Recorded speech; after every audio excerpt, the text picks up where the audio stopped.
The challenge we were facing was to create and establish profitable companies that would provide quality pit emptying services to all the households in the slums of Kampala, Uganda. We weren't completely naive, and we knew it would be difficult because the customers were poor and cautious. Transport costs were high, the margins were small, and the problem was big. $3.4 million a year big. That's the market value for removing the 5,460 cubic meters. That's over 2 Olympic-sized swimming pools of sludge produced each week.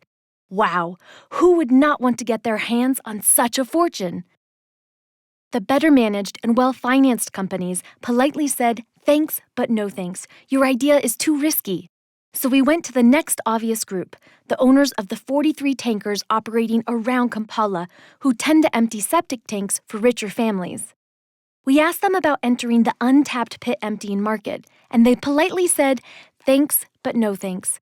People in the slums were always arguing about money and sometimes refused to pay. Plus, their pits are unlined, and if they collapse, they blame it on us. We advertised for people who were interested in starting a sanitation business, and we found business people who were interested but could not afford the tanker.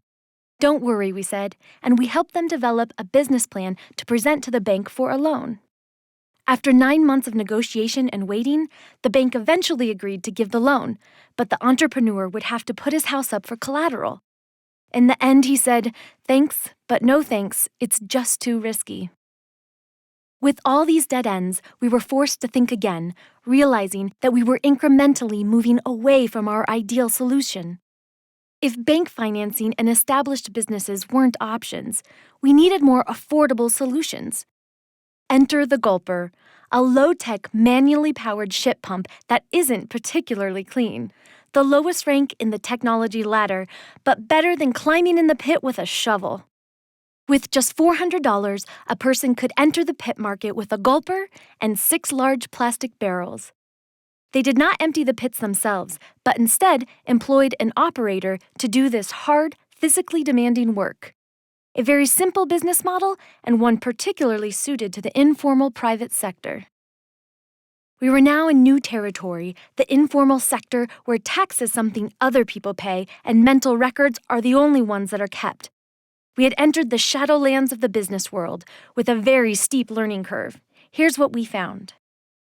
First, we found that these resilient business owners could cope with fluctuation in the demand. Second, they lack the ambition and desire to take risks, and even though we called them entrepreneurs, they aren't very entrepreneurial. Third, the pit emptying profession is low status and generally seen as a stepping stone to something better. The truth, nobody dreams of a long-term career in sanitation. Fourth, profits are low, so growing a business on top of essential living costs is difficult. Fifth, transport is their biggest challenge. It is expensive to hire a pickup, roughly 45% of their revenue, and the truck owners are often unreliable and reluctant to transport sludge. Sixth, they actually like the gulper. Some even affectionately pat it like they would a dog. They like that it is robust and easy to repair. Plus, the businesses did not see the value of upgrading the gulper to something cleaner and better. It does its job. Why change? Seventh, they struggled to market themselves and were not good at closing the deal.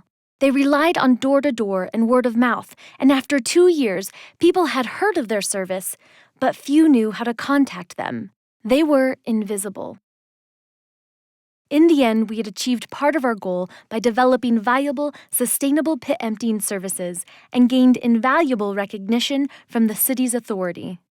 But we were trapped in a cycle of poor quality and financial constraints, and we were unable to go to market.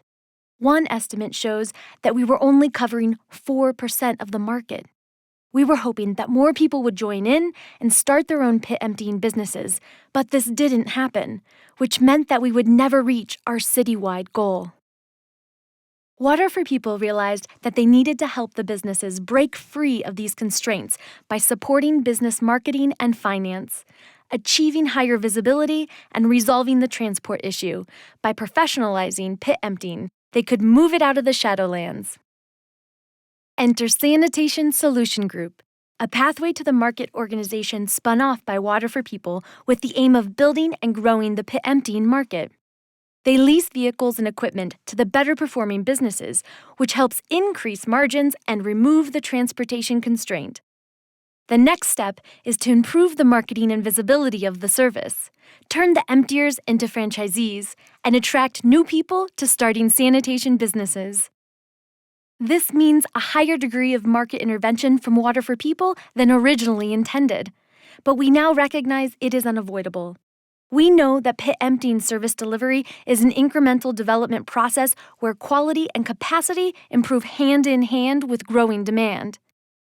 The informal sector businesses are not the final solution, but rather the first steps on both the acquisition curve and the sanitation sector's learning curve.